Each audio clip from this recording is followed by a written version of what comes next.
payau dangkal airnya, dalam lautan tiada diduga.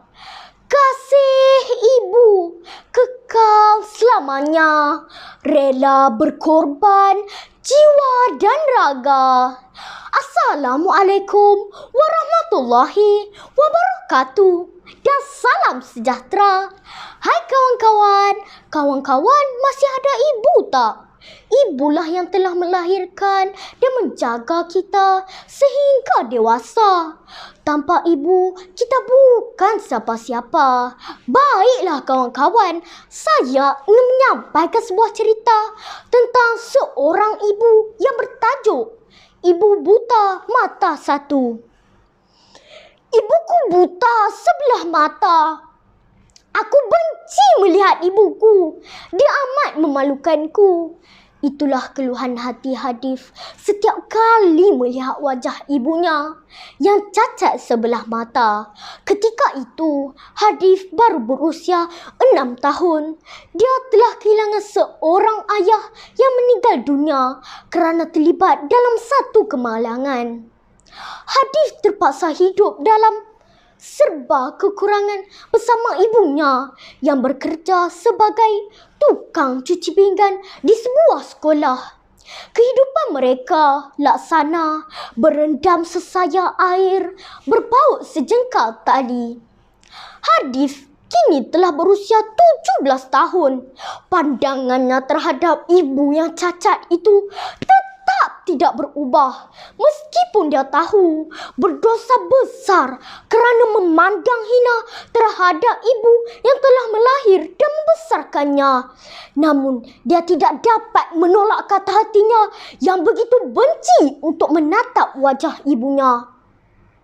Suatu hari, Ibu Hadif telah datang ke sekolahnya untuk membayar yuran. Hadif begitu malu dengan guru dan rakan-rakannya. Dia tidak mengendahkan kehadiran ibunya, malah menunjukkan wajah benci dan terus lari keluar dari bilik darjah. Dia menangis dan menghentak-hentakkan kepala ke dinding sambil bercakap sendirian. Aku sungguh malu. Mengapa dia sanggup melakukan ini kepadaku? Pada keesokan harinya, salah seorang rakan kelas Hadif mengejek-ejeknya dengan menyatakan ibunya hanya ada satu mata, seperti raksasa bermata satu. Rakan-rakannya lain mula bersorak dan mentertawakannya. Hadif berasa sangat malu, lantas membenamkan wajahnya di atas meja sambil menangis. Dalam hatinya, dia mahu ibu hilang dari hidupnya dan tidak ingin lagi berjumpa dengan ibu tua itu. Setibanya di rumah, Hadif terus mendapatkan ibunya yang sedang sibuk menyiapkan makanan tengah hari untuknya.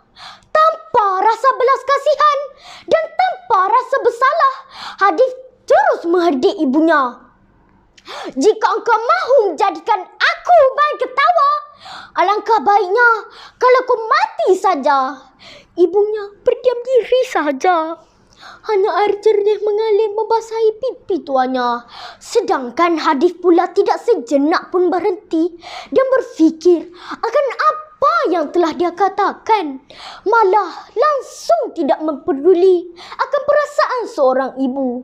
Ini kerana dia terlalu marah. Hadif sudah tidak tahan dihina kerana kecacatan ibunya.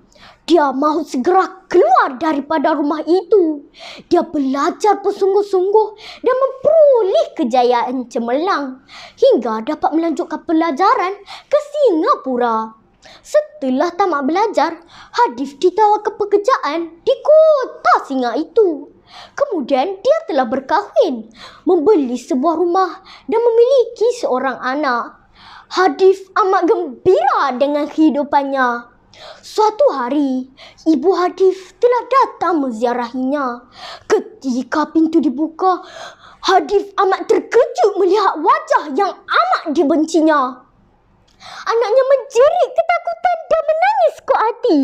Hadif turut menjerit seraya berkata, "Sanggup kau datang ke sini untuk menakutkan anakku? Keluar dari sini sekarang." Dengan pantas ibunya menjawab, Maaf, saya tersilap alamat. Ibu tua itu terus menghilangkan diri, jauh dari pandangan Hadif keluarga. Sikap Hadif ini tak ubah seperti kacang lupakan kulit. Suatu hari, Hadif menerima jemputan untuk perjumpaan pelajar-pelajar lama. Pada tarikh yang telah ditetapkan, Hadif tiba ke kampung lamanya. Tempat perjumpaan tersebut. Setelah tamat majlis, Hadif pun pergi ke rumah usang ibunya sekadar untuk melihat apa yang berlaku. Jiran memberitahu bahawa ibunya telah meninggal dunia. Kerasnya hati Hadif kerana dah sedikit pun tidak menitiskan air mata. Jiran tersebut telah menyerahkan sepucuk surat peninggalan arwah ibunya. Hadif terus membaca isi surat itu. Anakku yang dikasihi, ibu selalu teringatkan kamu.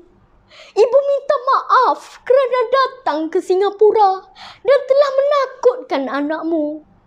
Ibu gembira kamu dapat pulang ke kampung, tetapi ibu tidak dapat berjumpa denganmu. Kamu mungkin tidak tahu, semasa kecil kamu ditimpa kemalangan dan hilang sebelah mata. Ayahmu pula telah terkorban. Sebagai ibu, aku tidak sanggup melihat anakku membesar dengan satu mata. Lantas aku berikan mataku kepadamu. Aku amat bangga kerana anakku dapat melihat dunia dengan mata ibumu. Hadif menangis semahu-mahunya dan berlari ke pusara ibunya. Dia mohon ampun atas segala dosa yang telah dilakukan terhadap ibunya. Namun nasi sudah menjadi bubur. Dia tahu tidak ada tempat di syurga buat anak yang derhaka sepertinya.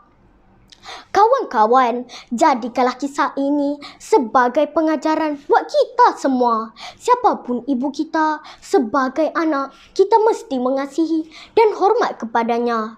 Pengorbanan ibu tiada tolok bandingnya di dunia ini. Jadilah kita anak yang berbakti kepada ibu bapa.